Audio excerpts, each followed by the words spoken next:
A 70-year-old millionaire spends his birthday completely alone in a square, while his 3 adult children travel the world spending his money on credit cards. When a 6-year-old beggar girl approaches and discovers it's his birthday, she's shocked.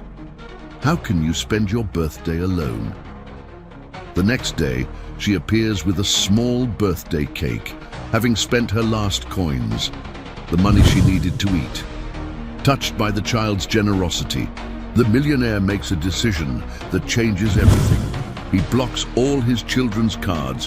What happens when they find out is devastating. The golden leaves danced lazily through the crisp afternoon air, creating a crunchy carpet under the feet of the few passers-by still lingering in the Central Park.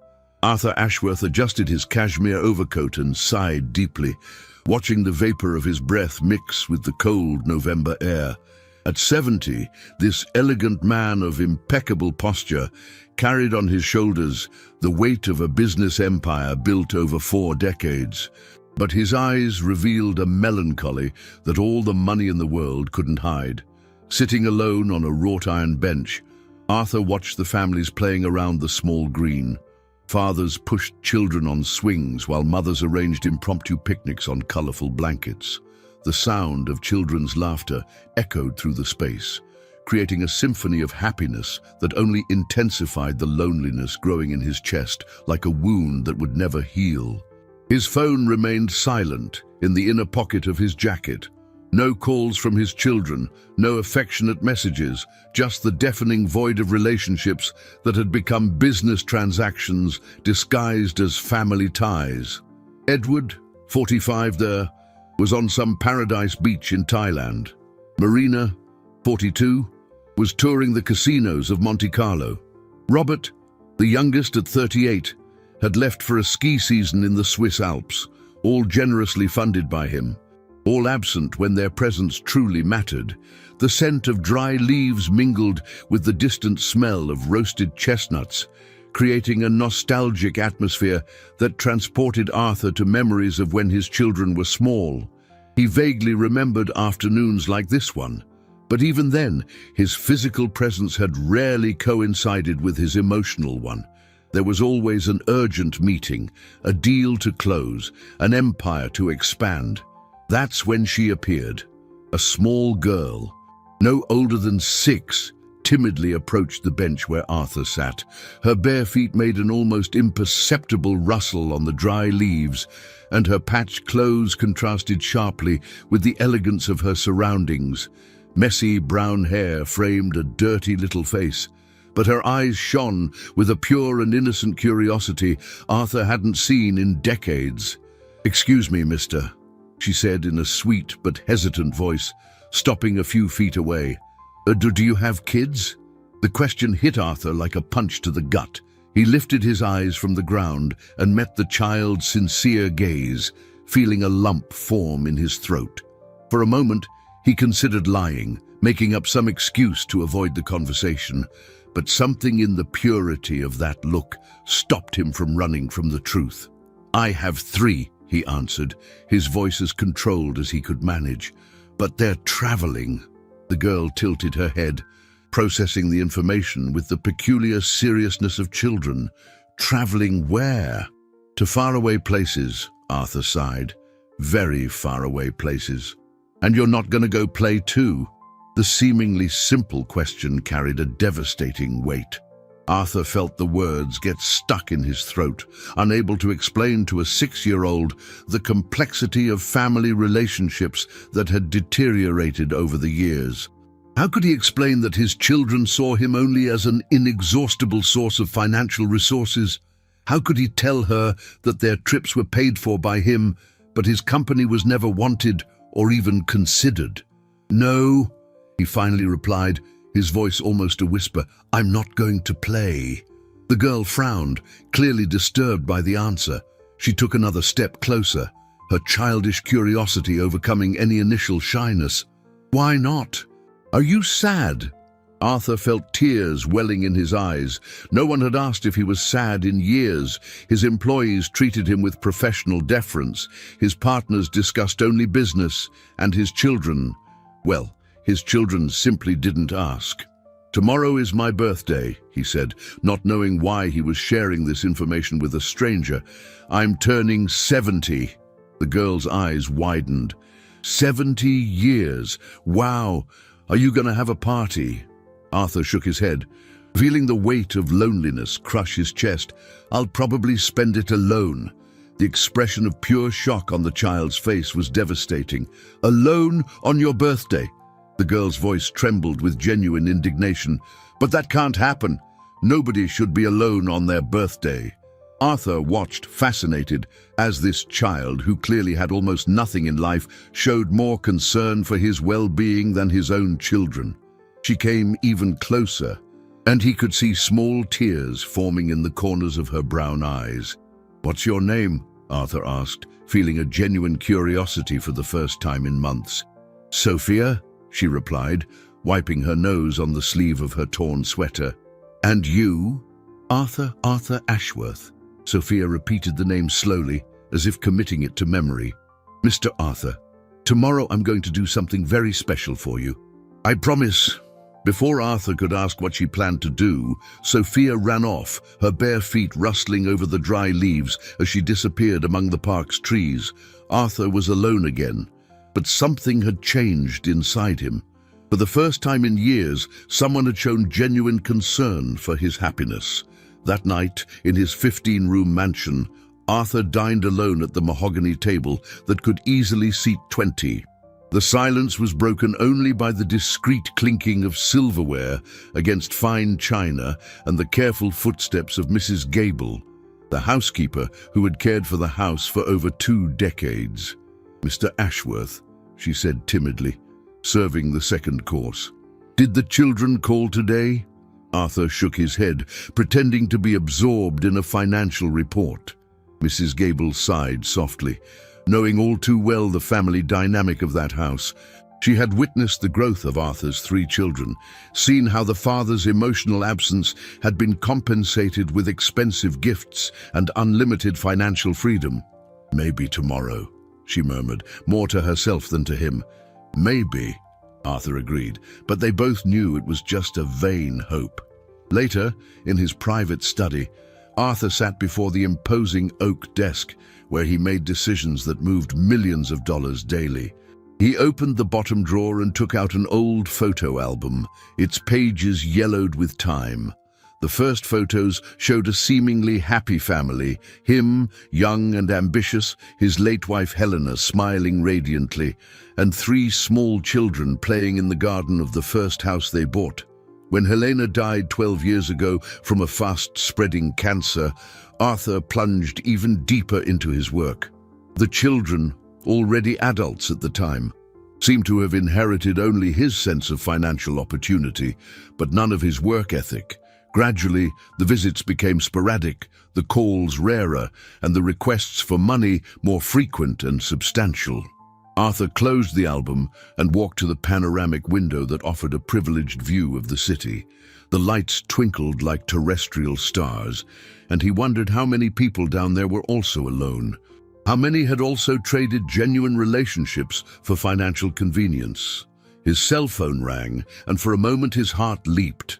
Was it one of his children, remembering his birthday? But the name on the screen was his accountant's, probably with some question about tax reports. Arthur let the call go to voicemail. The next morning, Arthur woke with a strange feeling. It wasn't exactly hope, but something close to it. He remembered Sophia's promise and felt almost ridiculous for allowing the words of a street child to influence his mood. But there was something in the girl's sincerity that had touched a part of his soul he thought had been dead for years. He dressed meticulously, as always, but this time he chose a navy blue tie that Helena always said brought out his eyes. He had coffee alone, checked his emails twice, took 3 work calls, but his cell phone remained silent regarding personal calls. By 10 in the morning, he could no longer concentrate on anything. He decided to walk to the park, telling himself it was just for some fresh air, but knowing he was actually hoping to find Sophia again. The park was nearly empty at that hour, A few people hurried past, some mothers pushed strollers, but there was no sign of the girl. Arthur sat on the same bench as the day before and waited, feeling foolish but unable to leave. That's when he saw her appear between the trees, walking carefully and carrying something in her hands. As she got closer, Arthur could see she was carrying a small cake, clearly homemade and simple, with a single white candle stuck in the middle. "Mr. Arthur," she shouted, running the last few feet, "I told you I was going to do something special." Arthur felt his throat tighten. "Sophia, where did you get this?" She approached, beaming with joy. "I made it. Well, actually, Mrs. Carmen helped me. She has a tiny little bakery and she let me use her oven." But something in her expression changed, and Arthur realized there was more to the story behind the simple cake. Sophia carefully placed the small cake on the bench next to Arthur, her little hands trembling slightly. The cake was simple but made with evident love, a yellowed batter, uneven sugar icing, and that single candle dancing in the morning breeze. "Sophia," Arthur said softly, "tell me how you managed to make this cake." The girl looked down, biting her lower lip. I asked Mrs. Carmen to help me. She's really nice, you know. She always gives me a roll when I'm really hungry." Arthur felt a pang in his chest. "And she didn't charge you anything?" No, Sophia shook her head energetically. "I paid for the ingredients. She just let me use the oven and helped me mix everything right." "What money did you pay with, Sophia?" The question hung in the air like a heavy cloud. Sophia fidgeted nervously with her bare feet, kicking small pebbles on the ground. When she finally looked up, Arthur saw tears shining in her eyes. "I had some change," she murmured. "I saved it up all week. People sometimes give it to me when I ask on the street." Arthur felt as if he'd been punched in the gut. "Sophia, that money was for you to eat, wasn't it?" She shrugged, trying to seem nonchalant, but her voice betrayed her emotion. "But today is your birthday, Mr. Arthur. It's more important for you to be happy than for me to eat today." The girl's words echoed in Arthur's heart like thunder. A 6-year-old child, who probably didn't know when her next meal would be, had sacrificed her only source of sustenance to buy ingredients for a birthday cake for a complete stranger. The absurd, pure generosity of the gesture left him speechless. "Now you make a wish and blow out the candle," Sophia said, trying to hide her own emotion with enthusiasm. "My mom always said that birthday wishes are the most powerful of all." "Your mom?" Arthur asked gently. Sophia was quiet for a moment. "She died when I was really little. I barely remember her, but I remember her voice singing 'Happy Birthday' to me." Arthur closed his eyes, feeling tears threaten to roll down his cheeks. Here was a girl who had lost her mother, who lived on the streets, who regularly went hungry, and yet found the strength to worry about the loneliness of an old stranger. "Sophia, I want you to sing 'Happy Birthday' to me," he said, his voice choked with emotion. The girl's eyes lit up. "Really? You really want me to?" Arthur nodded, unable to speak. Sophia wiped her hands on her sweater and took a deep breath. In a sweet but trembling voice, she began to sing, "Happy birthday to you. Happy birthday to you. Happy birthday, dear Mr. Arthur. Happy birthday to you." As he listened to that childish voice, Arthur felt something inside him break and rebuild at the same time. Tears rolled freely down his face, but for the first time in years, they were not tears of pure sadness. They were tears of a complex emotion that mixed pain, gratitude, and a kind of love he had forgotten existed.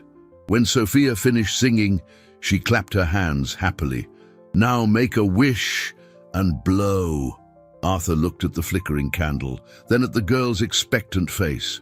He closed his eyes and made a silent wish, not for money, not for success, but for a second chance to understand what truly mattered in life. He blew out the candle, and Sophia squealed with joy. "Now let's eat the cake," she said, breaking the small pastry with her hands and offering half to Arthur. "Sophia, this cake is yours," Arthur said. "You spent your money on it." "No, Mr. Arthur. I made it for you. And besides," She smiled mischievously. "My belly is used to being empty. Yours isn't." Arthur took the piece of cake she offered, but before eating, he asked a question that would change everything. "Sophia, where are your parents? Where do you live?" The girl was quiet for a moment, chewing slowly. "My dad. He worked for a big company, but he got laid off. After that, he got really sad and started drinking. One day he left and never came back." "And where do you stay now?" "On the street, mostly. Sometimes I sleep at the church when it's really cold, or at the shelter when there's a bed. But the street is freer, you know. Nobody bosses me around." Arthur felt a physical pain in his chest. "How old are you, Sophia?" 6. "I'll be 7 in December." 6 years old. The same age Edward was when Arthur bought him his first expensive toy, trying to compensate for an absence he didn't even realize he was creating. The difference was stark and devastating. "Sophia, I want to ask you an important question," Arthur said, choosing his words carefully. Would you like to have a real family?" The girl's eyes filled with tears, but she tried to smile. "Everybody wants that, Mr. Arthur. But some people like me don't get to choose those things." It was in that moment that Arthur made a decision that would change both of their lives forever. Arthur looked deep into Sophia's eyes, seeing a purity there that he had forgotten existed in the world. The girl was finishing her piece of cake, licking her fingers with childish satisfaction, completely oblivious to the whirlwind of emotions churning in the heart of the man beside her. "Sophia," he said finally, "I want you to come with me. I'm going to take you home, give you a hot bath, real food, and we'll talk about your future." The girl stopped licking her fingers and looked at him with a mixture of hope and suspicion that broke Arthur's heart. It was clear she had learned, in her few years of life, that offers that were too generous usually came with hidden costs. "Why?" she asked with the brutal honesty of a child. "You don't know me. Why do you want to help me?" Arthur took a deep breath. "Because you gave me the most precious gift I've ever received in my life, Sophia. You reminded me what it means to be human." During the drive to his mansion, Sophia was quiet, watching the city through the car window. Arthur instructed his driver, Frank, to drive slowly, allowing the girl to absorb the magnitude of the change happening in her life. When they reached the gates of the estate, Sophia let out a gasp of admiration. "You live here? Alone?" "Alone," Arthur confirmed, feeling the weight of the irony. "In 15 empty rooms." Mrs. Gable nearly dropped the silver tray when Arthur walked through the front door, holding Sophia's hand. Her experienced eyes immediately understood the situation, and she knelt down to the girl's level. "Hello, dear. What's your name?" "Sophia," the girl replied shyly. "I'm sorry if I'm dirty. I live on the street." "You don't need to be sorry for anything, Angel," Mrs. Gable said, casting an approving glance at Arthur. "We'll get you all cleaned up and fed. When was the last time you had a real meal?" Sophia thought for a moment. "I don't remember. It's been a few days." Arthur clenched his fists, feeling a mix of anger and sadness. While his own children wasted thousands of dollars in expensive restaurants around the world, an innocent child went days without eating. After a long bath and a hearty meal, Sophia was unrecognizable, dressed in clean clothes that Mrs. Gable had managed to borrow from a neighbor. Her brown hair shone clean, and her eyes seemed even more expressive. She sat on the sofa in the main living room, clearly intimidated by the grandeur of the space. "Mr. Arthur," she said quietly, "I don't belong here. It's too beautiful, but I'm just a girl from the street." Arthur sat beside her, careful not to startle her. "Sophia, have you ever heard of adoption?" The girl's eyes widened. "Adoption? Like when a family chooses a kid to be their daughter?" "Exactly. I would like to adopt you, Sophia. I would like you to be my daughter." Sophia was silent for several minutes, processing the information. Arthur respected her time, understanding that for a child who had lived through abandonment and uncertainty, offers of stability could be frightening. "But you already have kids," she said finally. "3 of them. Won't they be angry if you adopt me?" The question struck Arthur like an arrow. "My children are adults, Sophia. They have their own lives, and besides, a family can have as many children as it wants, right?" "It can," she agreed slowly. "But what if they don't like me?" Arthur took Sophia's small hands in his. "If they don't like you, that's their problem, not yours, because you are a special, brave and kind girl. Anyone should feel lucky to have you as family." That afternoon, Arthur made the most drastic decision of his life. He called his personal lawyer and began the legal proceedings for adoption. He also instructed his accountant to prepare a radical change to his will. Sophia would be included as a rightful heir, with equal rights to his biological children. But there was an even more dramatic decision Arthur needed to make.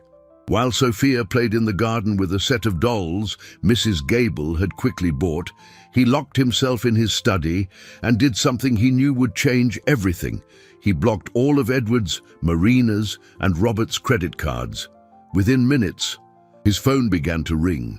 First Edward, then Marina, then Robert, all desperate, all furious, all demanding to know what had happened to their cards. Arthur let every call go to voicemail, a bitter smile playing on his lips. For 20 years, he had financially supported his children without question. Houses, cars, trips, designer clothes, expensive restaurants, all paid for by him, all given without limit or condition. And in return, he had received sporadic visits and self-serving calls.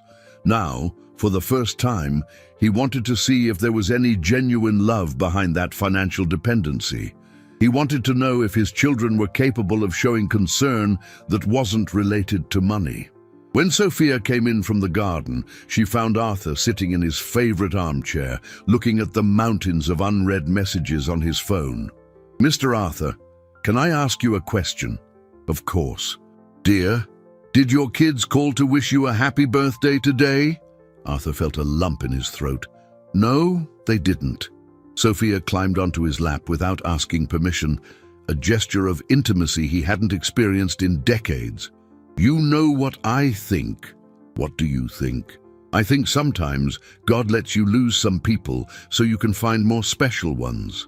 Arthur hugged Sophia tighter, knowing that this 6-year-old girl had just spoken one of the greatest truths he had ever heard. Outside, the phone continued to ring incessantly. The next morning, Arthur was awakened by the insistent ringing of the doorbell. It was only 7 o'clock, but someone was ringing with desperate urgency. He went downstairs, still in his robe, to find Mrs. Gable already on her way to the door with a worried expression. "That must be important to wake the whole house at this hour," she murmured. When Arthur opened the door, he was met by Edward, his eldest son, visibly agitated. His blonde hair was disheveled. There were deep, dark circles under his blue eyes, and his expensive clothes were wrinkled as if he had traveled all night. "Dad, we need to talk. Now." Arthur maintained his composure, though he felt his heart race. "Edward, what a surprise. I thought you were in Thailand." "I was, until my card was declined at the hotel yesterday. Do you have any idea how humiliating that was? I had to borrow money to pay the bill and buy a ticket back." "Come in," Arthur said coldly. "We'll talk in the living room." Edward stormed through the door, his eyes quickly scanning the room as if looking for signs of change. That's when he saw Sophia coming down the stairs, still in her pajamas, her freshly washed hair shining in the morning light. "Who is this child?" Edward demanded, his voice laced with suspicion. "This is Sophia," Arthur replied calmly. "My adopted daughter." The silence that followed was deafening. Edward stood frozen, processing the information, his face cycling through a range of expressions: surprise, confusion, and finally, pure rage. "Adopted daughter, Dad. Have you completely lost your mind?" Sophia, sensing the tension in the air, hid behind Arthur, her small hands tightly gripping the hem of his robe. Arthur placed a protective hand on the girl's shoulder. Edward, watch your tone. There's a child present. A child you decided to adopt without consulting anyone in the family. Dad, you're 70 years old. What is this madness? Arthur led Sophia to Mrs. Gable. Mrs. Gable, could you get Sophia some breakfast? Edward and I need to speak privately. Once they were alone, Edward exploded. Dad, you can't be serious. Adopting a street kid. Do you know what kind of trouble that could bring? What kind of background does this girl have? And what a coincidence she shows up just when you decide to block our cards. What a coincidence indeed, Arthur said, his voice like ice. A 6-year-old girl hatching a master plan to infiltrate our family with a birthday cake. Don't be sarcastic with me. You know very well there are gangs that use children to run scams. And even if that's not the case, Dad, think about your age. You don't have the energy to raise a child. Arthur walked to the window, watching Sophia play in the garden with a stuffed puppy Mrs. Gable had given her. The sight of that little girl running freely on the lawn, laughing for the first time since he'd met her, filled his heart with a joy he hadn't felt in decades. Edward, in 70 years, Sophia is the only person who has shown genuine concern for me. She spent the last coins she had to make me a birthday cake. When was the last time you did anything for me that didn't involve asking for money? Edward turned red. How can you compare? We're your children. We have rights. Rights? Arthur turned to face his son. For what rights? The right to completely ignore me, except when you need money. The right to spend my birthday traveling on my dime while I sit here alone. Dad, we didn't know you wanted us here. You never asked. I shouldn't have to ask, Edward. I shouldn't have to beg for the attention of my own children. Edward took a deep breath, clearly trying to control his anger. Dad, let's be practical. You want attention? We can give you more attention. You want us to visit more? We'll visit, but this adoption thing is ridiculous. Cancel it now, unblock our cards, and we can forget this conversation ever happened. Arthur felt a deep pain in his chest. Even in a crisis, Edward could only think in transactional terms. And if I say no, Dad, you're being irrational. Marina and Robert are on their way here too. The three of us are going to have a serious talk with you. If necessary, we will question your mental capacity to make financial decisions. The threat hung in the air like a poison. Arthur looked at the son he had raised, fed, educated and supported for 45 years, and saw a stranger driven only by greed. Are you threatening me, Edward? I'm protecting our family's interests. Dad, be reasonable. You have 3 legitimate children. You don't need another one, especially some troubled kid you just met yesterday. Just then, Sophia appeared at the living room door, her eyes wide and frightened. Mr. Arthur, I don't want to cause trouble. I can go back to the street if it's better. Arthur felt something inside him shatter at those words. A 6-year-old child offering to give up the first real chance at happiness she'd ever had, just to avoid conflict in a family that wasn't even hers. Edward looked at Sophia with disdain. See? She understands the situation better than you do. Dad. Arthur knelt down to Sophia's level, taking her small hands. Sophia, you are not going anywhere.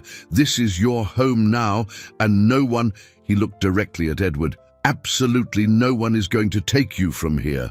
Dad, you're making a mistake you're going to regret, Edward said, pulling out his phone. I'm calling Marina and Robert. The 3 of us will handle this. As Edward left the room, Sophia looked up at Arthur with tears in her eyes. He hates me, doesn't he? Arthur hugged the girl, feeling his own anger swell like never before. No, sweetheart, he doesn't hate you. He's afraid of you.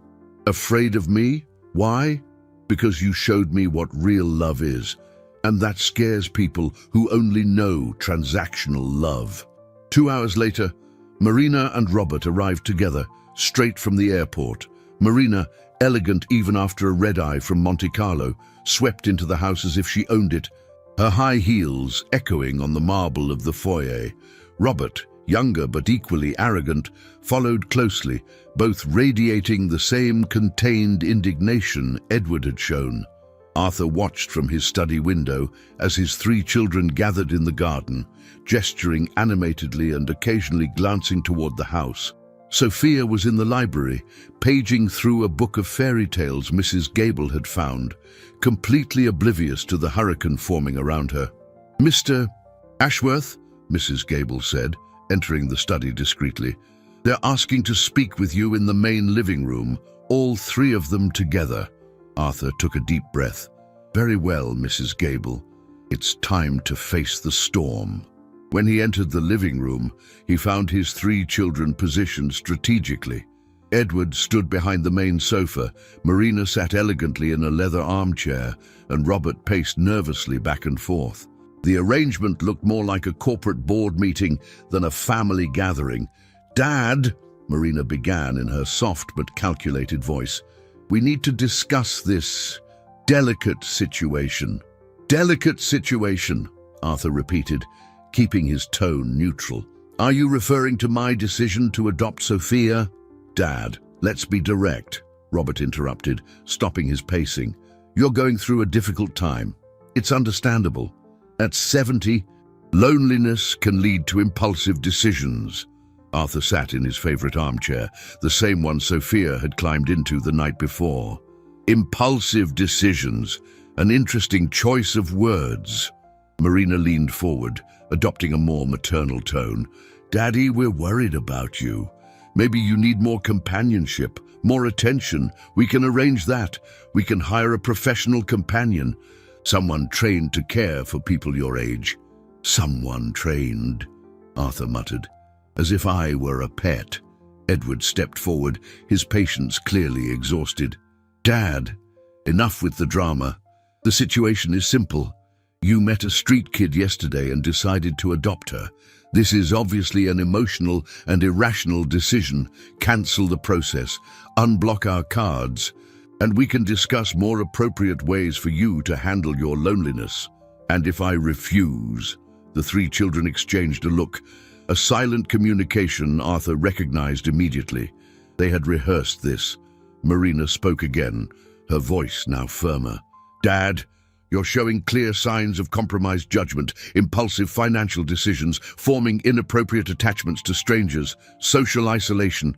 "Social isolation," Arthur almost laughed. "The three of you have spent the last 5 years completely ignoring me." "We have our own lives," Robert said defensively, "but that doesn't mean we don't care." "Really, when was the last time any of you visited me without asking for money? When was the last time you called just to see how I was?" An awkward silence filled the room. Edward finally broke it. "Dad, we're not going to stand here and argue about the past. The fact is, you're about to make a mistake that will harm the entire family. Is this child going to inherit part of our inheritance?" The question cut through the air like a razor. Arthur looked at his three children, his children, and saw only greed in their eyes. "Our inheritance," he repeated slowly. "Interesting how you refer to my money as our inheritance." Marina blushed. "That's not what we meant." "It's exactly what you meant." Arthur stood, his voice gaining strength. "You're here because a 6-year-old girl represents a threat to your future financial plans." Robert exploded. "Dad, you're being ridiculous. Of course we're concerned about the inheritance. We're your legitimate children. We worked in the company. We helped build the family empire." "Worked?" Arthur laughed bitterly. "Robert, you were fired from the company 2 years ago for incompetence. Marina, you've never worked a day in your life. And Edward, you only held executive positions because you're my son, not because of merit." The tension in the room was palpable. The three children looked at each other again, and Arthur could see they were getting to their real purpose. "Dad," Edward said coldly, "if you don't cancel this adoption and restore our financial access, we will be forced to take legal action to protect our interests." "What kind of action?" Marina took a deep breath. "We will question your mental capacity to make financial decisions. 3 renowned psychiatrists have already agreed to evaluate your mental state. We have evidence of erratic behavior, impulsive decisions, possible manipulation by a third party." Arthur felt like he'd been punched in the gut. "You're trying to have me declared mentally incompetent."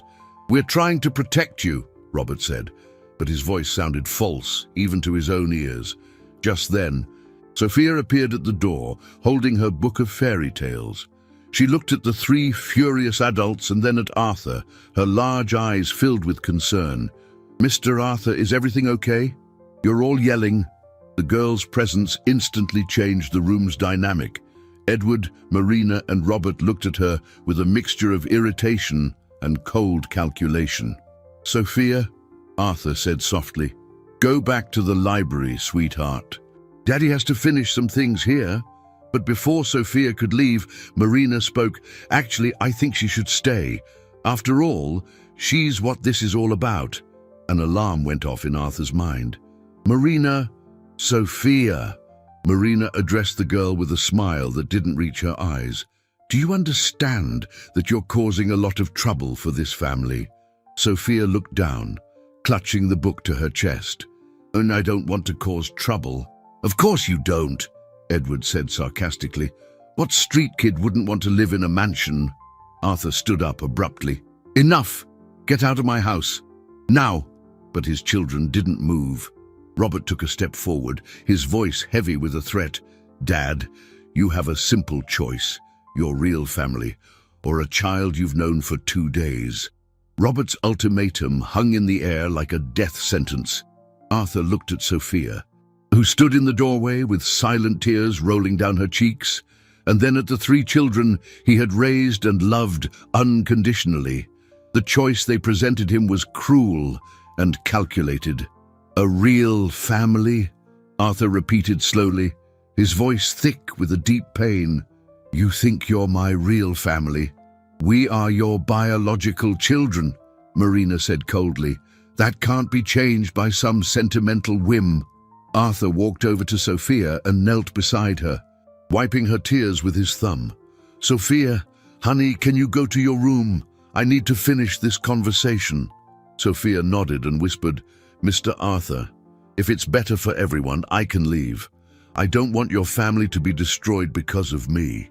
The child's absurd generosity, even in the midst of her own pain, struck Arthur like a bolt of lightning. He hugged her tightly and whispered in her ear, "You are not going anywhere. I promise." After Sophia left, Arthur stood and faced his 3 children with an expression they had never seen before, a mixture of profound disappointment and iron resolve. "Real family," he murmured. "You want to know about a real family? I'll tell you about a real family." Arthur walked to his desk and pulled out a folder he had prepared the night before. "Edward, do you remember Carl Peterson?" Edward frowned. "The accountant who worked with us. The one you guys fired." "You guys fired," Arthur corrected. "I was on a business trip. When I got back, I discovered the 3 of you had fired 15 loyal employees, including Carl." Marina shifted uncomfortably in her chair. "Dad, those were necessary cuts to increase efficiency." "Carl had been with the company for 40 years, Arthur continued, ignoring the interruption. 40 years of absolute dedication. When you fired him, you claimed he was embezzling funds. That was a lie, wasn't it? Tense silence filled the room. "Dad, where are you going with this?" Robert asked impatiently. Arthur opened the folder and pulled out a birth certificate. "Sophia Peterson, daughter of Carl Peterson and Maria Peterson." The blood drained from Edward's face. "No, it can't be. Carl couldn't find another job after you spread rumors about his integrity. He started drinking, lost his home, lost his family. Maria died of heartbreak and despair. Carl disappeared, leaving Sophia alone in the world." Marina stood up abruptly. "Dad, even if this is true..." "True," Arthur exploded. "You destroyed an entire family to save one salary. You created an orphan. And now that orphan, without knowing who I was, spent her last coins to make me a birthday cake." Robert tried to maintain his composure. "Dad, you're being dramatic. Business decisions are tough." But nothing," Arthur shouted. "You didn't stop there. I found more things last night." He pulled more documents from the folder. "Remember the Hope Foundation? The one I created to help children in need." The three children glanced at each other nervously. "I discovered you diverted 80% of the donations to personal accounts. Children went hungry while you funded your luxury trips with money meant for charity." Marina turned pale. "Dad, we can explain. And the nursing home I sponsored? That money also ended up in your accounts. Dozens of elderly people were moved to substandard facilities because you stole the funds meant for their care." Edward tried one last defense. "Dad, you're exaggerating. Those were resource reallocations." "Reallocations?" Arthur roared. "You stole money from orphaned children and abandoned seniors. You turned my generosity into your personal income source." He stepped toward Edward, his eyes blazing with rage. "And do you know what's most ironic? The child whose family you destroyed now shows more love for me than the three of you combined." Robert tried to regain control. "Dad, even if we made mistakes in the past, we're still your family. This girl is a stranger." "A stranger?" Arthur laughed bitterly. "Sophia has known me for 2 days and has already shown more genuine concern for me than you have in 5 years. She sacrificed her only meal to bring me joy.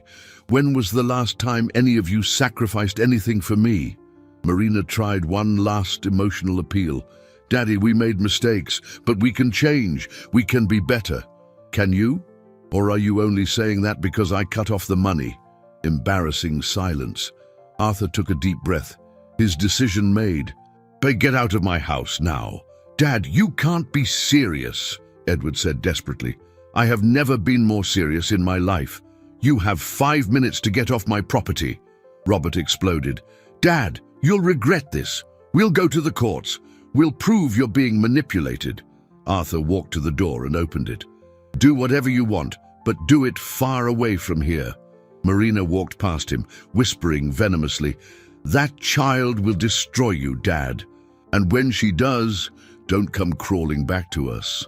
Edward stopped at the door, his last card on the table. "Dad, if you continue with this madness, you will lose your 3 children forever." Arthur looked him straight in the eye. "Edward, I lost the 3 of you a long time ago. I was just in denial." After his children left, Arthur found Sophia sitting on the stairs, having clearly overheard part of the argument. She ran to him, hugging him around the waist. "I'm Mr. Arthur. I'm so sorry. I didn't know my dad worked for you." Arthur knelt and hugged the girl, feeling tears roll down his own cheeks. "Sophia, it's not your fault. None of this is your fault. Are they really going to try to take you away from me?" Arthur looked into the eyes of the child who had become more important to him than his own biological children. "They can try, sweetheart, but I will fight for you with all my strength. And what if they win?"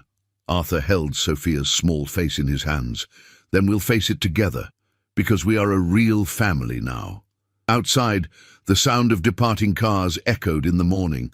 But Arthur knew this wouldn't be the last time he saw his biological children. The war was just beginning. In the days that followed the confrontation, Arthur tried to create a normal routine for Sophia. He enrolled her in a nearby private school, bought her proper clothes, toys, books, everything a 6-year-old would need to start a new life.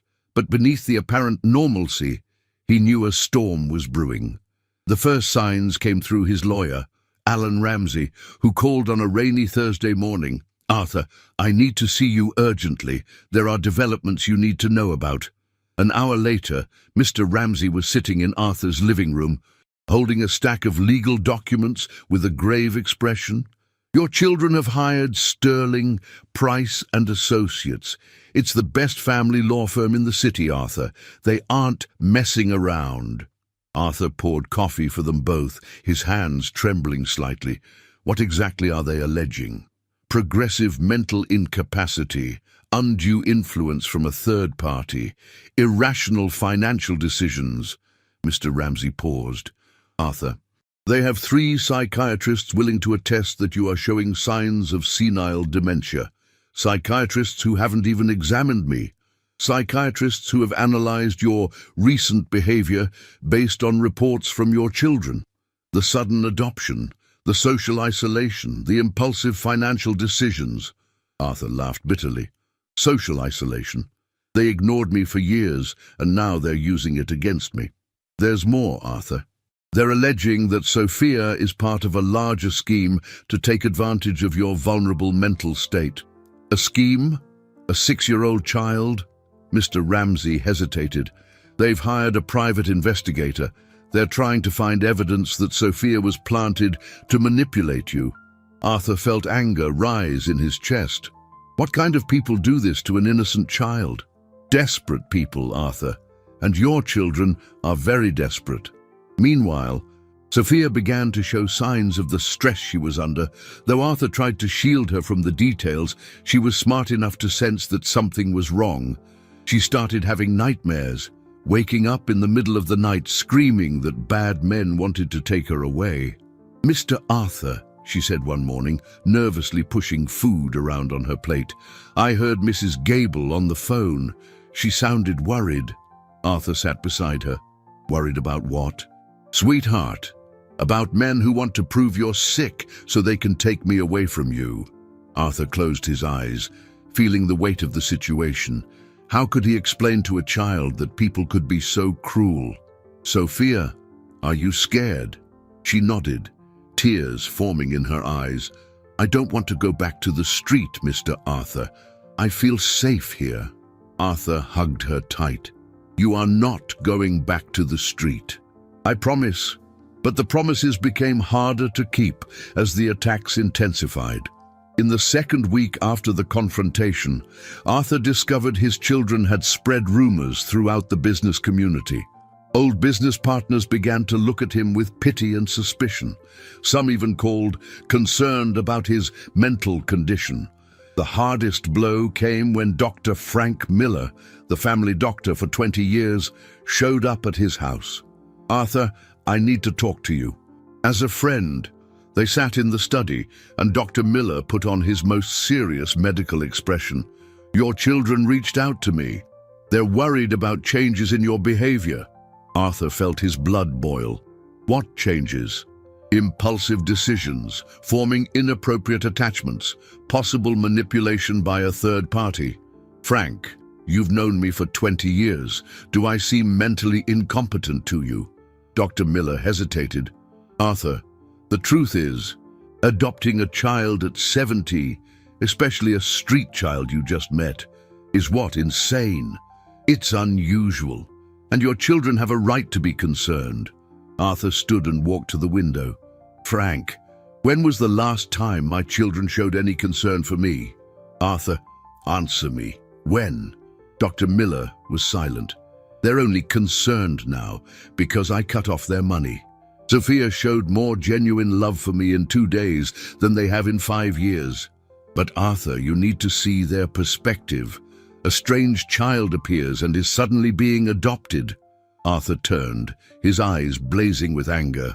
"Sophia is not a stranger, Frank. She's the daughter of Carl Peterson, a loyal employee my children destroyed.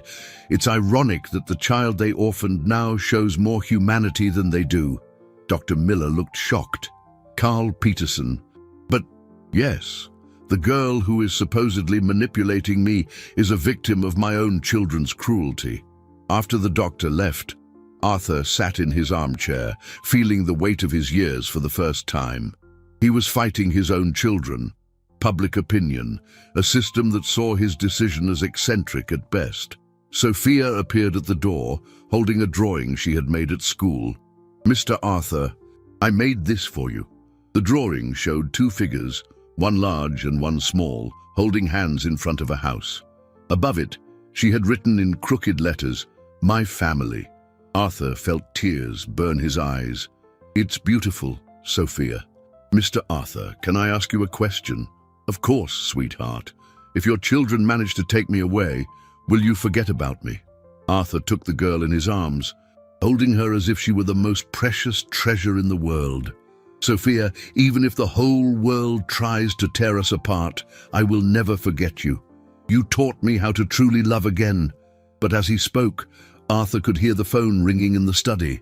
More trouble, more pressure, more attempts to destroy the only pure and true thing he had found in decades. The war was far from over, and Arthur began to wonder if he would be strong enough to protect Sophia from his own children. Arthur woke on a grey Friday with a bad feeling. He had dreamed of Helena, his late wife, whispering warnings he couldn't remember upon waking. He went downstairs for breakfast with Sophia, as had become their routine, but found Mrs. Gable standing in the kitchen with a panicked expression. "Mr. Ashworth, Sophia isn't in her room." The world stopped. Arthur ran upstairs, checking the girl's room, the bathrooms, every room in the house. Her clothes were all there, her toys untouched, but she had simply vanished. "Mrs. Gable, did you see anyone strange lurking around the property?" "No, sir. But yesterday afternoon, when I was taking Sophia to school, I noticed a black car following us. I thought it was just me being paranoid." Arthur's blood ran cold. He immediately called Mr. Ramsey, who arrived in less than an hour with a private investigator. "Arthur, we need to act fast," the lawyer said. "If your children are involved in this—" "Of course they're involved," Arthur exploded. "Who else would have a reason to make Sophia disappear?" The investigator, a middle-aged man named Marcus Thorne, asked detailed questions about Sophia's routine, possible threats, and the recent behavior of Arthur's children. "Mr. Ashworth, legally your children can't just kidnap the child, but they may have used other means." "What means?" "Psychological pressure, intimidation, even bribing local authorities. If they can prove Sophia is in a risk situation with you—" Arthur couldn't bear to hear the rest. He left the house and drove directly to the hotel where he knew Edward was staying. He stormed into the lobby like a hurricane, ignoring the concierge's protests. "Where is Sophia?" he yelled when Edward opened the hotel room door. "Dad, what are you talking about?" "Sophia's missing. Where is she?" Edward put on a mask of false concern. "Dad, that's terrible. A missing child. Have you called the police?" Arthur studied his son's face, searching for a tell. Edward had always been a good liar, a skill Arthur now realized had been cultivated since childhood. "Edward, if you've hurt Sophia—" "Dad, how can you accuse me of something like that? I'm your son." "You are my son, but that doesn't mean I trust you." Arthur visited Marina and Robert, receiving the same vehement denials and offers of help to find Sophia.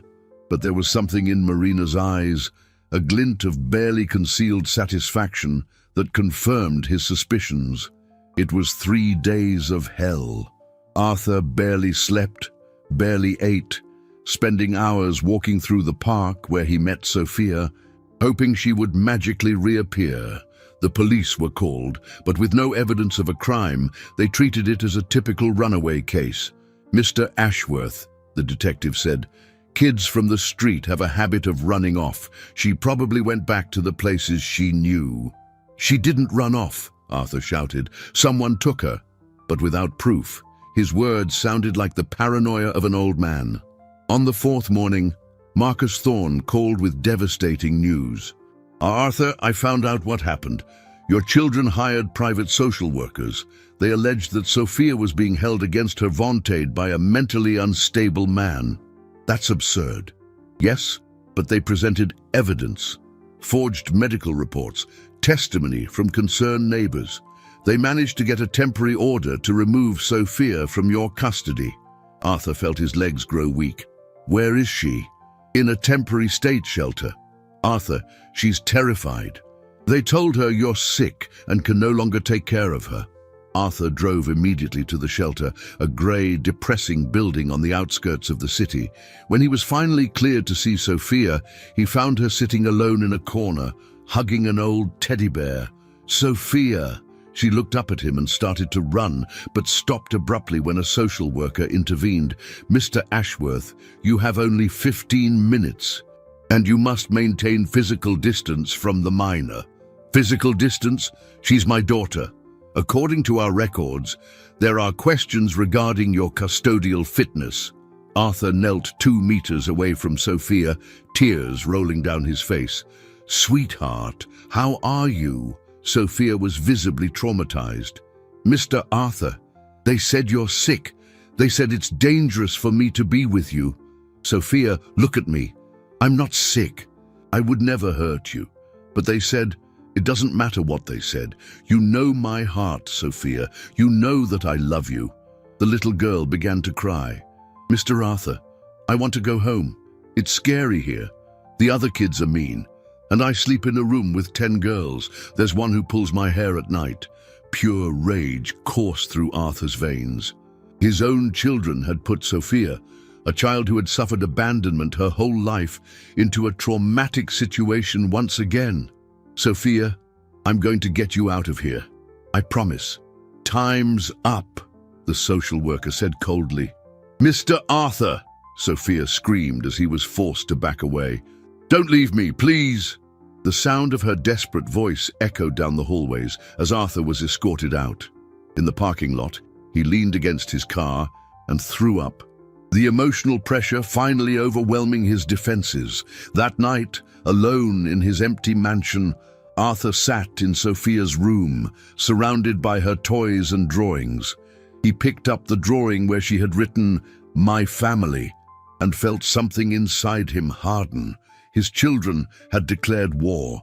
Now they would see what a desperate man was capable of when fighting for someone he truly loved. Arthur picked up the phone and called the most expensive and ruthless investigator he knew. If Edward and Marina and Robert wanted to play dirty, he would show them what it meant to face someone with nothing left to lose. The real battle was just beginning.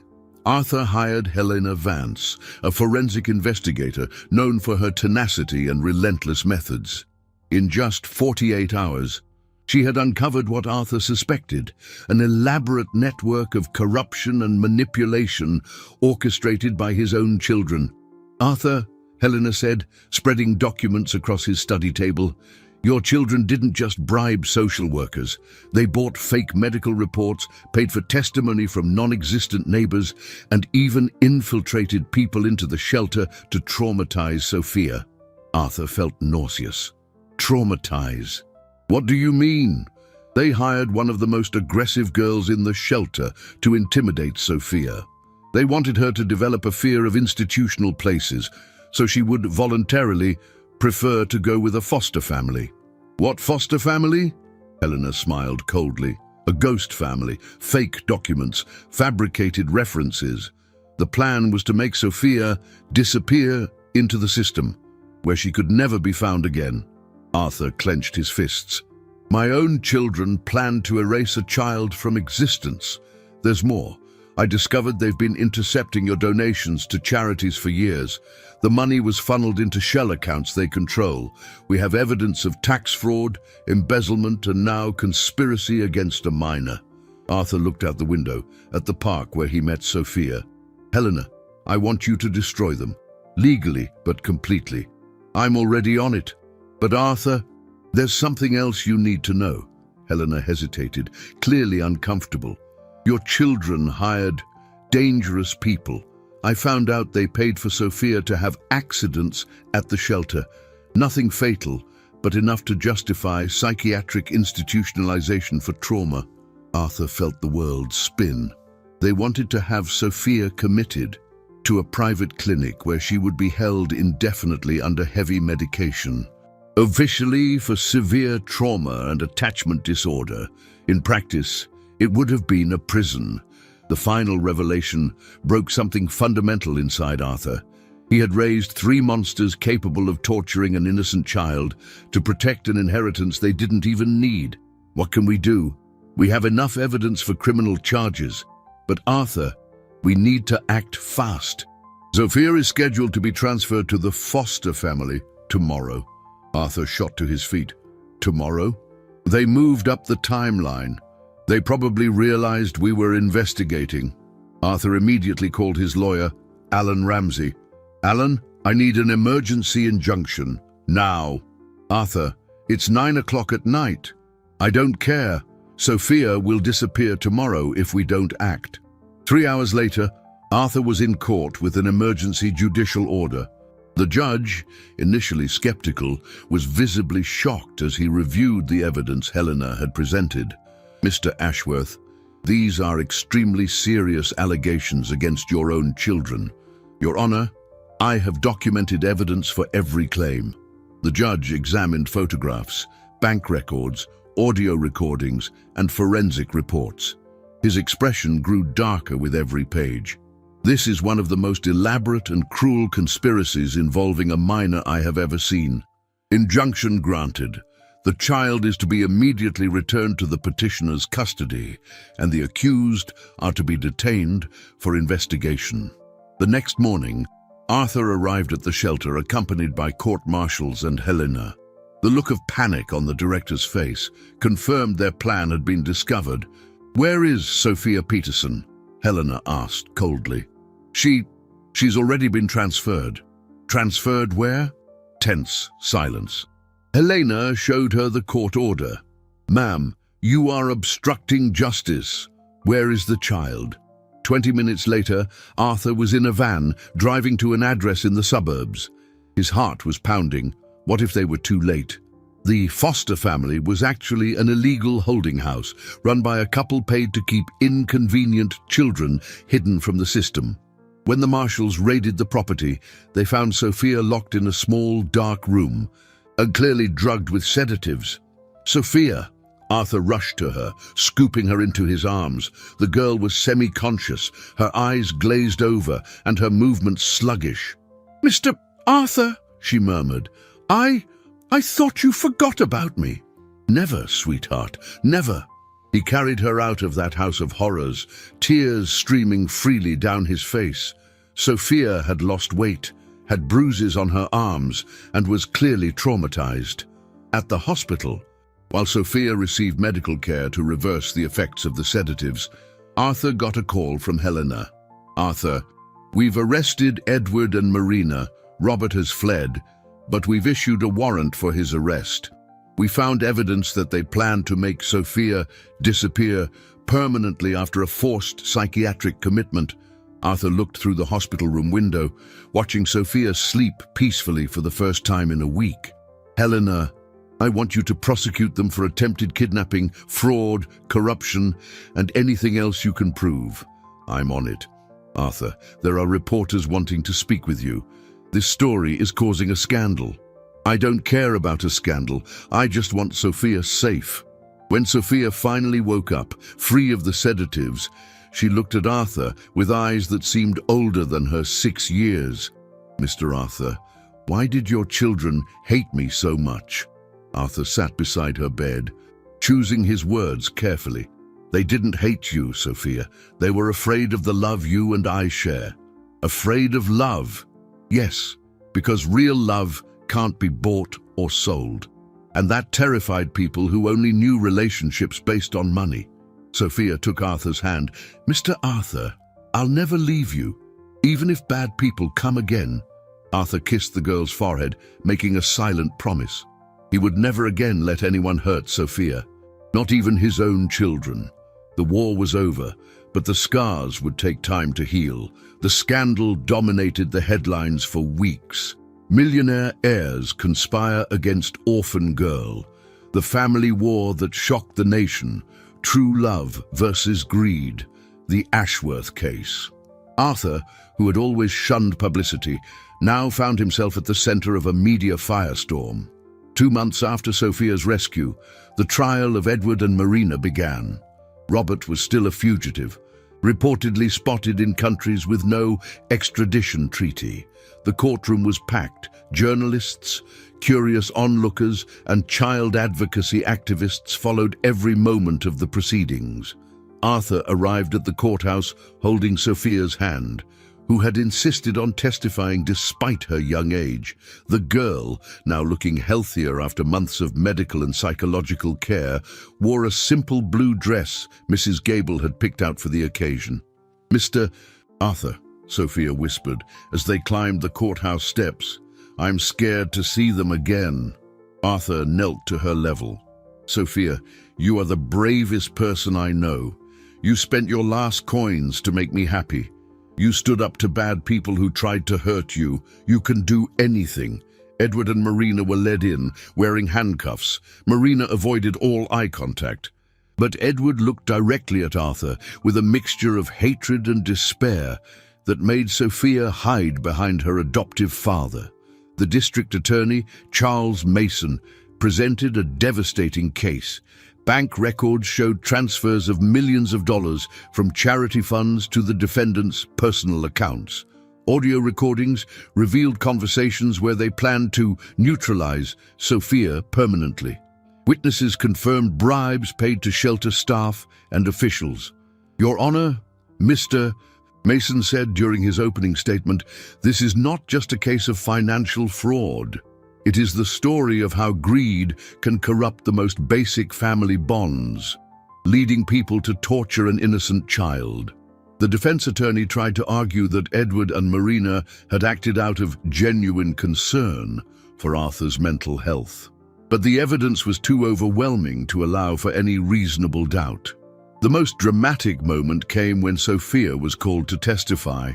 The judge created a special environment for her, a small chair, a doll to hug, and permission for Arthur to stay close by. "Sophia," the prosecutor said gently, "can you tell me what happened when you left Mr. Ashworth's house?" Sophia spoke in a clear but small voice. "Some men came and said Mr. Arthur was sick. They said it was dangerous for me to be with him. Did you believe them?" "At first, yes. But then I remembered Mr. Arthur's eyes when he looked at me. He never had bad person eyes." Many in the gallery wiped away tears. "Sophia, can you tell me about the place they took you to after that?" The girl took a deep breath. "It was dark and cold. There was a big girl who pulled my hair every night. The grown-ups gave me medicine that made my head fuzzy." Edward tried to stand. "She's making it up." "Silence!" The judge slammed his gavel. "Mr. Ashworth, one more outburst and you will be removed from this courtroom." Sophia continued her testimony with a courage that impressed everyone present. She described the days at the shelter, the constant fear, the nightmares, and always the hope that Arthur would come for her. "Sophia," the prosecutor asked finally, "do you want to keep living with Mr. Ashworth?" The girl's eyes lit up. "Yes, he's my real daddy. Not because we were born in the same family, but because he chose to love me." When it was Arthur's turn to testify, he did something unexpected. Instead of attacking his children directly, he told the story of how Sophia had changed his life. "Your Honor, for 40 years I built a business empire. I accumulated wealth, power, influence, but until I met Sophia, I had never experienced unconditional love." Arthur looked at Edward and Marina. "My biological children saw me as a resource. Sophia saw me as a lonely human being who needed affection." "Mr. Ashworth," the judge asked, "do you forgive your children for what they did?" Arthur was silent for a long moment. "Your Honor, I forgive them for hurting me, but I cannot forgive them for torturing an innocent child. Some things are unforgivable." The trial lasted 3 weeks. Witnesses recounted Arthur's exemplary character, the positive transformation in his life after adopting Sophia, and the calculated cruelty of the crimes committed against her. When it came time for the verdicts, Edward and Marina were found guilty of fraud, corruption, conspiracy, and cruelty to a minor.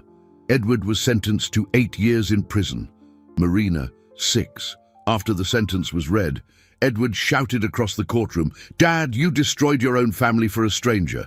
Arthur stood, holding Sophia in his arms. "Edward, you don't understand. I didn't destroy my family. I finally found one." Outside the courthouse, reporters surrounded Arthur and Sophia. A reporter asked, "Mr. Ashworth, what is your message for other families facing similar conflicts?" Arthur looked at Sophia, who was playing with a small bear he had bought for her. "My message is simple. Family isn't defined by blood, but by love, and true love always recognizes true love." Sophia tugged on Arthur's sleeve. "Daddy, can we go home now? I want to show Mrs. Gable my new drawing." Arthur smiled, for the first time in months feeling true peace. Of course, sweetheart. Let's go home. As they walked toward the car, Sophia asked, "Daddy, are you sad about your other children?" Arthur thought carefully about his answer. "I'm sad for what they became, Sophia, but I'm not sad about the family we found." The girl nodded with the peculiar wisdom of children. "Sometimes God lets you lose bad people so you can find good ones." Arthur hugged Sophia tighter, knowing that this 6-year-old child had perfectly summarized the most important lesson of his life. 6 months after the trial, Arthur faced the most important decision of his life. Sitting in his study on a rainy November afternoon, he contemplated 2 documents that would define his family's future: a new version of his will and the transfer papers for half of his fortune. Sophia was at school, finally living a normal childhood. She had adapted wonderfully to her classes, made friends, and started piano lessons, discovering she had a natural talent for music. But Arthur knew the shadow of Edward, Marina, and Robert still loomed over their lives. Robert had finally been captured in Argentina and extradited to the US. His trial was set to begin in 2 weeks, and Arthur knew it would be another media circus. More importantly, there were rumors that the 3 children were planning a joint appeal, claiming the evidence against them had been fabricated. "They'll never give up," Arthur muttered to himself. Alan Ramsey entered the study, carrying a thick folder. "Arthur, we've reviewed all the documents. If you sign today, half of your fortune, approximately $200 million, will be transferred into a trust fund in Sophia's name. And my biological children? They will receive a symbolic amount, $50,000 each, with a specific clause. If they attempt to contest the will or harm Sophia in any way, they forfeit even that amount." Arthur walked to the window, watching children play in the park where he met Sophia. "Alan, do you think I'm being unfair?" The lawyer hesitated. "Arthur, as your legal counsel, I must say this is a drastic decision. As your friend of 20 years, I must say your children dug their own grave." Just then, Sophia arrived home from school, bursting into the study like a hurricane of energy. Her hair was messy, there was paint on her fingers from art class, and she carried a pink backpack Arthur had bought especially for her. "Daddy, look what I learned today." She sat at the piano in the corner of the study and played a simple but touching melody. Arthur felt tears form in his eyes, not of sadness, but of a pure joy he had never experienced before. "That was beautiful, sweetheart. You're becoming an excellent pianist." Sophia ran to him, jumping onto his lap with the familiarity of a true daughter. "Daddy, my teacher said, if I keep practicing, I can play in the school's Christmas recital." "Of course you can. Daddy will be in the front row cheering you on." Mr. Ramsey watched the interaction with a smile. "Arthur, may I ask a personal question?" "Of course. Do you regret any of this?" Arthur looked at Sophia, who was now drawing on a piece of paper, completely absorbed in her art. "I regret not being a better father to Edward, Marina, and Robert. I regret compensating for my emotional absence with money, but I do not regret choosing Sophia. Even knowing you might lose the relationship with your biological children forever." Arthur took a deep breath. "Alan, I had already lost those relationships years ago. I was just pretending they still existed." Sophia looked up from her drawing. "Daddy, what are you guys talking about?" Arthur knelt beside her. "Sophia, remember when we talked about inheritances?" "Yes, you said an inheritance is what we leave for the people we love when we're not here anymore." "Exactly. Today, Daddy has to make an important decision about our inheritance." Sophia frowned with the peculiar seriousness of children. "Is it about your other kids?"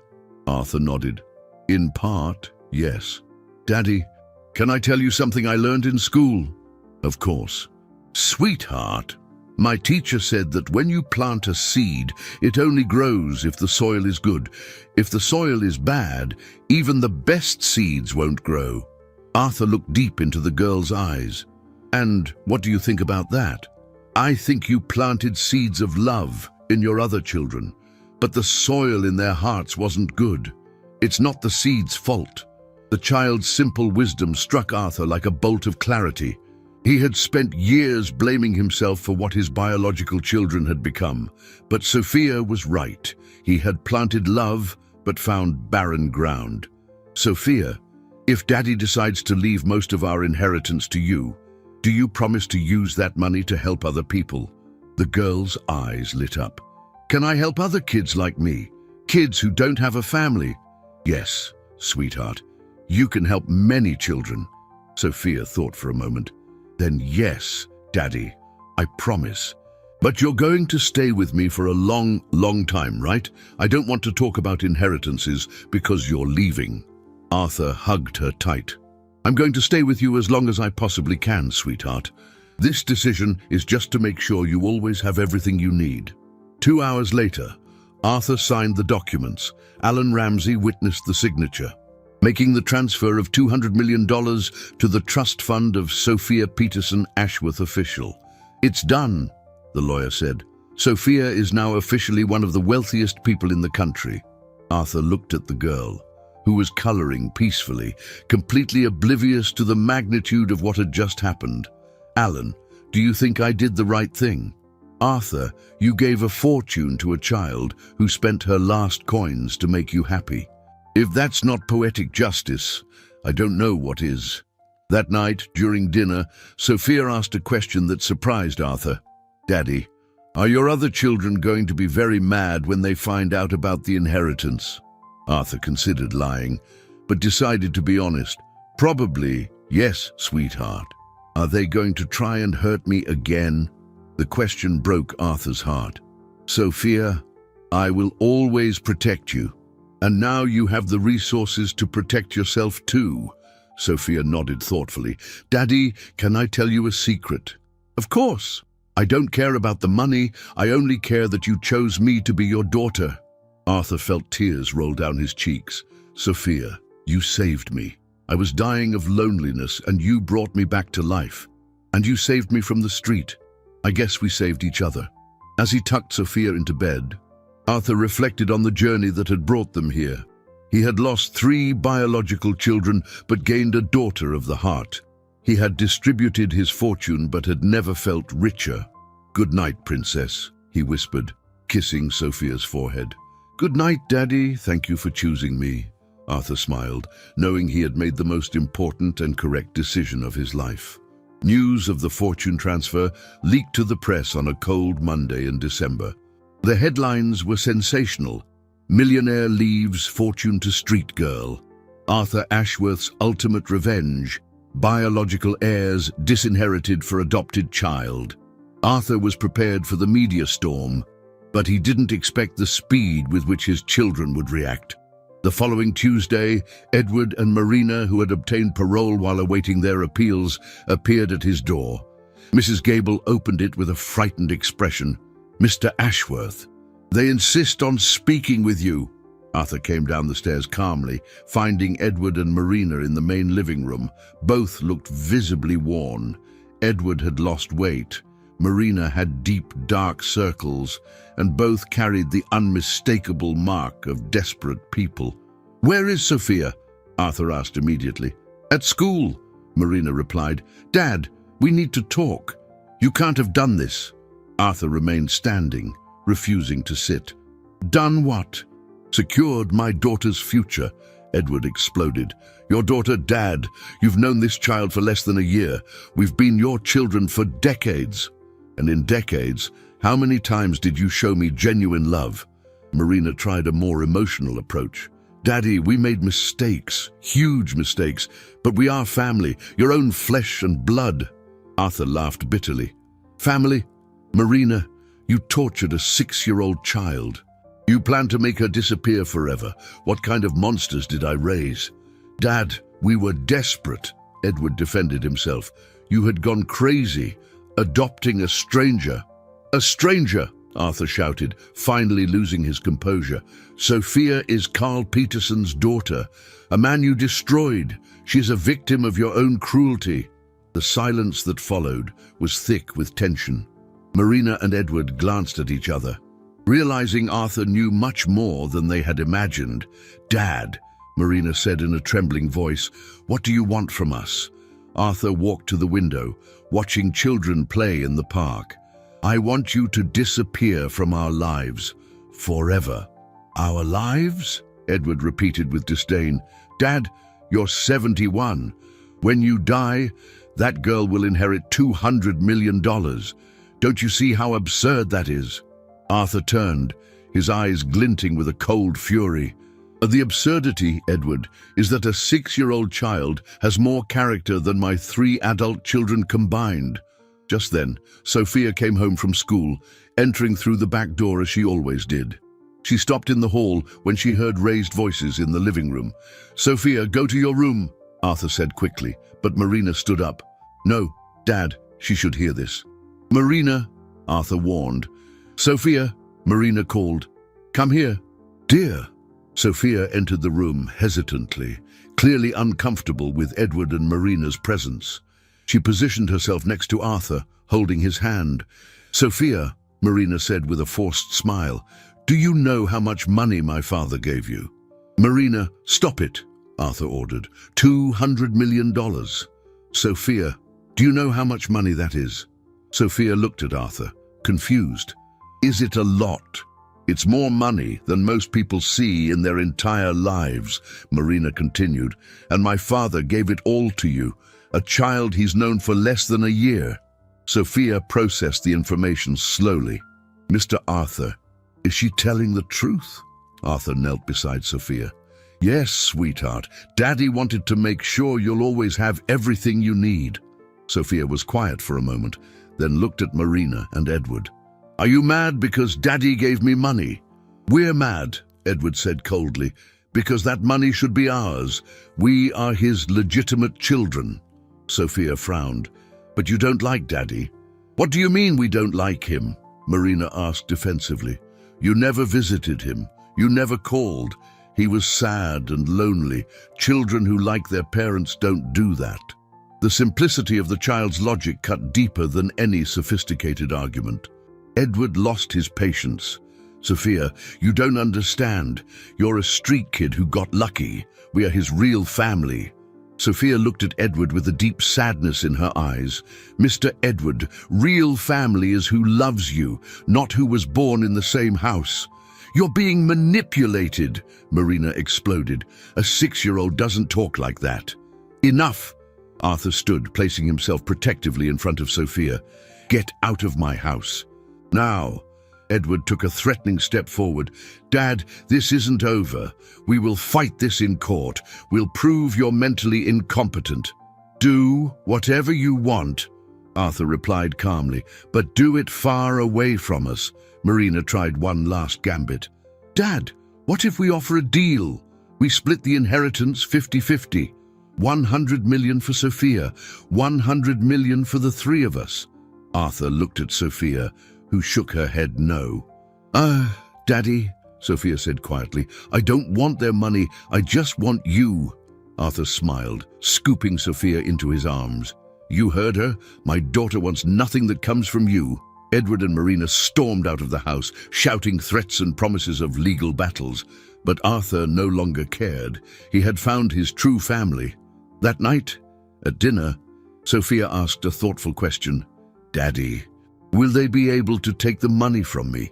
Arthur held the girl's hand. "Sophia, even if they could, would that change anything between us?" Sophia shook her head. "No, I was already rich before the money." "How so?" "I was rich because I had you as my daddy." Tears of pride and love rolled down Arthur's face. He had raised 3 biological children who became monsters driven by greed. But he had found a daughter of the heart who understood that true wealth could not be measured in money. "Sophia," he said, "you are the wisest daughter a father could ever wish for. And you're the best daddy in the world, the only daddy I want." Outside, rain beat against the windows, but inside the house, Arthur and Sophia were building memories that would last forever, memories based on genuine love, not financial interest. The true family they had found was unbreakable. 1 year later, on a sunny morning in May, Arthur woke to the sound of a piano from downstairs.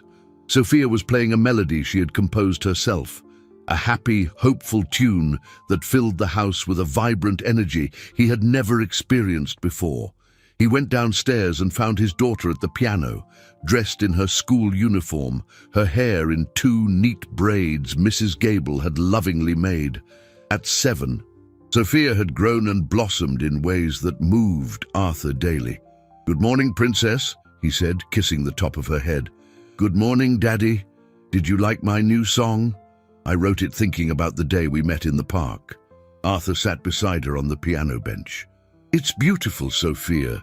You're becoming a composer as well as a pianist. My teacher says I have a special talent. And she also said that talents are gifts we should share with the world." Arthur smiled, recognizing his daughter's growing wisdom. "She's right. And speaking of sharing with the world, do you remember what we're doing today?" Sophia's eyes lit up with excitement, opening our foundation, the Sophia Peterson Support Center. That day, Arthur and Sophia would officially open the institution they had planned together, a center that would offer a home, education, medical care, and love to orphaned and abandoned children. Sophia had insisted that part of her inheritance be used immediately to help other children in situations similar to the one she had lived. The center occupied a 5-acre plot in the suburbs, with family-style homes where small groups of children lived with dedicated caregivers. There was a school, a library, sports courts, a music studio, and gardens where children could play and dream of a better future. "Daddy," Sophia said over breakfast, "do you think some of the kids will be scared at first?" Arthur considered the question seriously. "Probably, sweetheart. When someone has been hurt many times, it's hard to trust something good. Like when I thought you might be a bad person at the beginning." "Exactly. But do you know what changed everything?" Sophia smiled. "The birthday cake." "No, Sophia. What changed everything was your generous heart. You chose to trust in love, even when you had every reason to be afraid."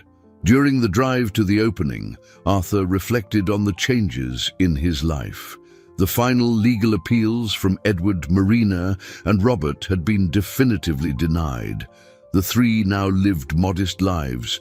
Edward worked as a car salesman, Marina as a receptionist, and Robert, after serving his time, had found a job at a small accounting firm. Ironically, the loss of wealth seemed to have started a maturing process. Edward had sent a letter of apology, not for the money, but for the suffering he had caused Sophia. Marina was in therapy, trying to understand how she had become capable of hurting a child. Robert kept his distance, but the threats and manipulation attempts had stopped. Arthur hadn't responded to the attempts at reconciliation. Perhaps one day he could forgive them completely. But the scar of what they did to Sophia was too deep for a quick healing. The opening ceremony was emotional. Hundreds of people attended, journalists, public officials, families interested in adoption, and most importantly, 20 children who would be the center's first residents. Sophia, wearing a simple white dress, cut the inaugural ribbon with a seriousness that belied her young age. When asked if she wanted to make a speech, she stepped up to the microphone. "My name is Sophia Peterson Ashworth," she began in a clear voice. "A year ago, I lived on the street and had no family. Today, I have the best daddy in the world and a house full of love." The audience listened in respectful silence. This center isn't just a place to live. It's a place where kids like me can find out they deserve to be loved, where they can dream of a beautiful future. Sophia looked at Arthur, who was moved to tears in the front row. "My daddy taught me that family isn't who you're born with, but who you choose to stick with. Here, we're going to build a lot of new families." The applause was long and warm. Arthur went up on stage and hugged Sophia, whispering, "I'm so proud of you." After the ceremony, Arthur and Sophia walked through the center's gardens with the first resident children. A 5-year-old girl named Anna timidly approached Sophia. "Sophia, is it true you used to live on the street like me?" "It's true, Anna. And you know what I found out?" What? That it doesn't matter where we lived before, it matters where we choose to build our home. Arthur watched Sophia talking with the other children, seeing how she naturally took on the role of a big sister. There was a maturity in her gestures, but also a genuine joy that reassured him. She had overcome her trauma and kept her essential innocence. At the end of the afternoon, as they drove home, Sophia asked, "Daddy, are you happy?" Arthur stopped the car in front of the park where they had met. It was exactly 1 year and 1 day after that first encounter. "Sophia, I'll tell you a secret. For 70 years, I thought I knew what happiness was. I thought it was success, money, achievements, and it wasn't. No, happiness is coming home and hearing you play the piano. It's seeing your smile when you wake up in the morning. It's being proud of the extraordinary person you're becoming." Sophia leaned over and kissed Arthur's cheek. "Daddy, can I tell you my secret?" "Of course, princess. I don't remember much about my life before I met you. It's like my real life started on the day I sang Happy Birthday to you."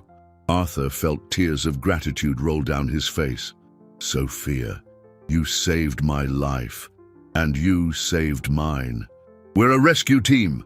They laughed together, and Arthur knew he had found what he had unknowingly searched for his entire life: unconditional love, a true family, and genuine purpose. That night, as he tucked Sophia into bed, she asked one last question. "Daddy, do you think we'll be happy forever?" Arthur kissed her forehead. "Sophia, I don't know what the future holds, but I know we'll face it together, and that's all that matters. Good night, Daddy. Thank you for choosing me. Good night, Princess. Thank you for teaching me what true love is." Arthur left the room and went to the hallway window, looking out at the park lit by lampposts. A year ago, he was a wealthy but empty man, alone amidst material abundance. Today, he was a whole person, surrounded by the genuine love of a daughter who had come into his life like a gift from fate. He had lost a fortune and 3 biological children, but had gained something infinitely more valuable: a family built on the choice to love, not the obligation of blood. The park, once a symbol of his loneliness, now represented the place where his real life had begun, where a 6-year-old girl had shown that the purest love comes from the most unlikely of hearts. Arthur smiled, knowing he had learned life's most important lesson. Sometimes you have to lose everything to discover what truly matters, and what truly matters cannot be bought, sold, or inherited, only offered freely by those brave enough to love without condition. The true legacy Arthur would leave the world was not in money, but in the example that it's never too late to start over, never too late to choose love, and never too late to find the family your heart has always been searching for.